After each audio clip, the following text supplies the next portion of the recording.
आहे ना, हे पूर्ण आहे पण ते आमची येते कोणती आहे तापी. आणि दोन्ही नद्यांचा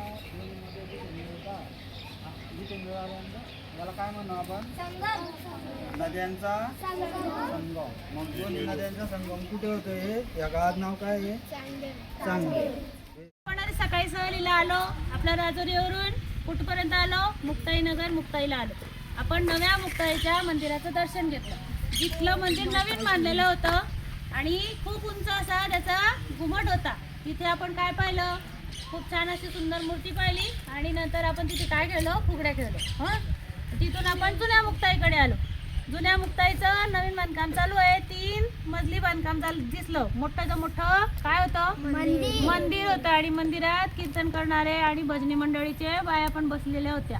आणि त्याच्यासोबत मग आपण तिथलं दर्शन घेऊन बाजूच्या बगीच्यामध्ये काय केलं?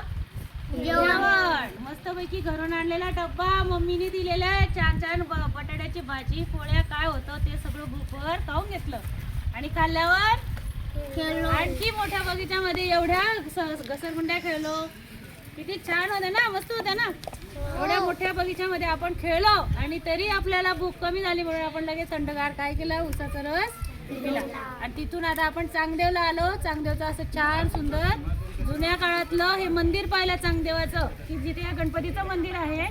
आणि त्या मंदिराचं बांधकाम बघा 3 टप्प्यात दिसतंय. खालचं दगडी आहे, वरती थोडंसं चुन्याचं आहे, त्याच्यावरती विटांचं आहे. आणि तिथून पुढे गेल्यावर आपण तापी आणि पूर्णा नदीचं संगम ह्या ठिकाणी भेट दिली, की जिथे त्या 2 नद्या एकत्र मिळतात आणि मग त्या पुढे जातात. आता इथून आपण आपल्या पुढच्या महादेवाचं ते फोडलेलं आहे. म्हणजे एक छोटं मंदिर इकडे होणार होतं पण ते झालं नाही. मंदिर होणार होतं. गाभारा तयार करून झाला.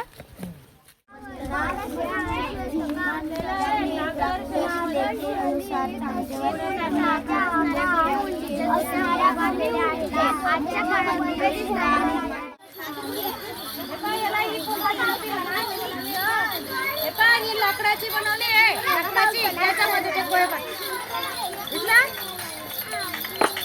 हे पहा, याच्यामध्ये कुंकू ठेवतात ना. नाही उडत नाही का ते?